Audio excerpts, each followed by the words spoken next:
জানা যাবে সঞ্জয় রায়ের ভবিষ্যৎ কি হবে। একেবারে সর্বোচ্চ শাস্তি কোনো ধর্ষণের ক্ষেত্রে বিএনএস অনুযায়ী সর্বোচ্চ শাস্তি মৃত্যুদণ্ড নাকি সর্বনিম্ন শাস্তি যাবজ্জীবন কারাদণ্ড। সরাসরি আপনাদের নিয়ে যাব ইতিমধ্যে শিয়ালদা কোর্ট চত্বরে বাইরে, সেখানে কিন্তু বিক্ষোভ শুরু হয়ে গিয়েছে। সন্দীপ সরকার রয়েছেন আমাদের সঙ্গে, চিকিৎসকদের সংগঠন, তারা কি বলছেন আজকে অভয় মঞ্চ, তাদেরই বাকি বক্তব্য। সন্দীপ,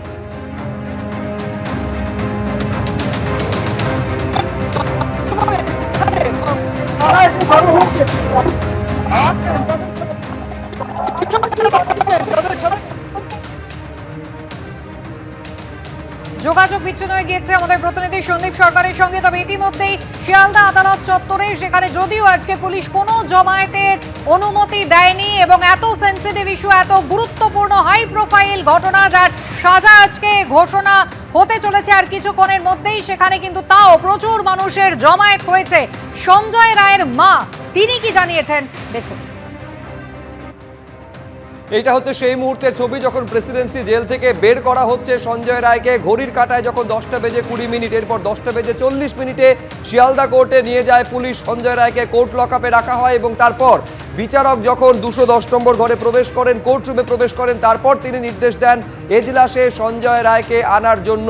এবং সঞ্জয় রায়ের বক্তব্য তিনি আগের দিনই বলেছিলেন, শনিবারই বলেছিলেন তার বক্তব্য তিনি শুনবেন এবং নিজেকে ফের নির্দোষ বলে দাবি করেন সঞ্জয় রায়। সঞ্জয় রায়ের বক্তব্য, তার আইনজীবীর বক্তব্য, সিবিআইয়ের বক্তব্য এবং পরিবারের বক্তব্য আজকে শোনেন বিচারক অনির্বাণ দাস। এই মুহূর্তে রায় লিপিবদ্ধ করা, নির্দেশনামা লিপিবদ্ধ করার কাজ চলছে। যখন 210 নম্বর কোর্টরুমের ভেতরে, তখন শিয়ালদা কোর্টের বাইরে দেখা যাচ্ছে একাধিক চিকিৎসক সংগঠনের তরফে জমায়েত এবং বিক্ষোভ দেখানো হচ্ছে। ঝিলম করঞ্জাই আমাদের প্রতিনিধি আরো বিস্তারিত বলতে পারবেন, এই বিক্ষোভ কি কারণে ঝিলম?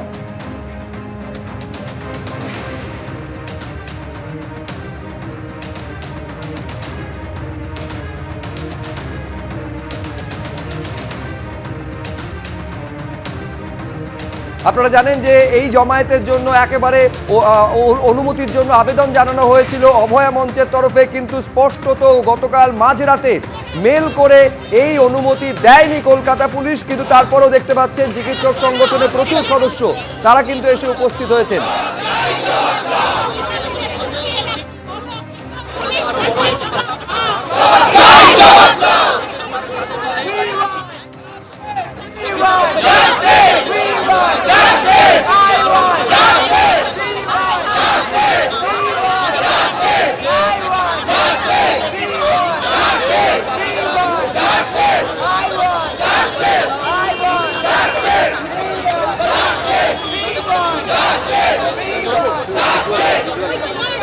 কথা বলবো সরাসরি ঝিলম করঞ্জাইয়ের সঙ্গে, অর্থাৎ কলকাতা পুলিশ অনুমতি দিক বা না দিক, চিকিৎসক সংগঠন অভয়া মঞ্চের তরফে সদস্যরা দেখতে পাচ্ছি শিয়ালদা মেট্রো স্টেশনের সামনে জমায়েত করছেন এবং স্লোগান তুলছেন। ঝিলম,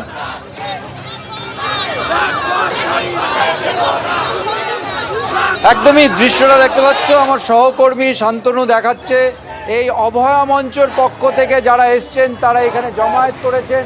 তারা তাদের যে বক্তব্য, তাদের যে দাবি যে একমাত্র সঞ্জয় দায়ী নয়, আরও অনেকে আছে এই সঙ্গে যুক্ত এবং তাদের যে বিষয়টা সেটা তুলে ধরার জন্যে তারা চেষ্টা করছেন। তাদের যে বক্তব্য সেটা দেখতে পাচ্ছ, ব্যানার প্ল্যাকার্ড নিয়ে তারা আছেন এবং তারা এইখানে স্লোগানে সোচ্চার হয়েছেন। তাদের বক্তব্য যে যারা যারা দোষী তাদের প্রত্যেককে চিহ্নিত করতে হবে।